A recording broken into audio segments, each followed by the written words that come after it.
We are discussing about GATE 2010 ECE paper, and this question is related to electronics.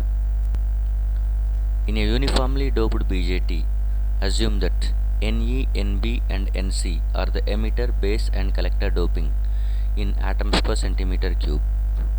If the emitter injection efficiency of BJT is close to unity, which one of the following conditions is true? There are 4 conditions are given with respect to Ne, Nb, Nc relation.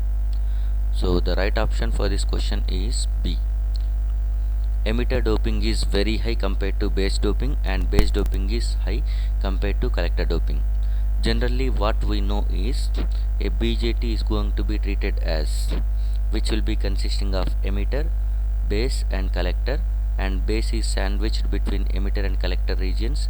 So this is emitter, base and collector, and emitter is heavily doped, so that emitter doping is going to be very large compared to collector doping. Collector is moderately doped and base is lightly doped. So what we know is nothing but this is a situation. Emitter is heavily doped, collector is moderately doped and base is lightly doped, but this is going to be used for the non-uniformly doped BJTs. This condition is true for non-uniformly doped BJTs. Okay, so for the uniformly doped BJTs, what we see is nothing but this is the characteristic equation, that is, this is the graph, the plot between distance versus carrier concentration. So this is carrier concentration, okay, carrier concentration, carriers, whereas it is the distance. So this is emitter, base and collector. From this one, these thick lines are going to be actual concentrations, okay, that is majority carrier concentrations present in those regions, and dotted lines implies nothing but thermal equilibrium value of minority carriers. From the thermal equilibrium values of minority carriers, we can tell about the relation. These dotted lines is nothing but minority carrier relation. We know that when minority carriers can be calculated using mass action law, whose specified mass action law is nothing but the product of majority and minority carriers must always be a constant, and it is equal to square of intrinsic carrier concentration. So by that time, Ni square divided by majority you can write. From the mass action law specified that when the product of total positive charge and total negative charge must be constant, and it should be equal to Ni square. Whenever we are going with a semiconductor extrinsic, by that time there will be 2 types of charges, one is majority, the other is minority, because one will be electrons, one will be holes. So by that time we can modify the mass action law like this: product of majority and minority carriers must be constant, which is equal to Ni square. From that one you can write minority carriers is equal to Ni square by majority. So that implies nothing but majority and minority carriers are going to be inversely proportional.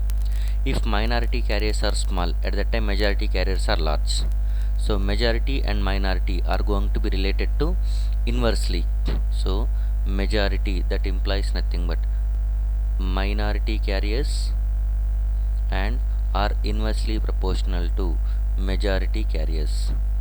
So from this one, in emitter, minority carriers are very small because the dotted lines are shows this is having very small area, so that minority carriers in emitter is very large, very small. That implies nothing but majority carriers in emitter is very high.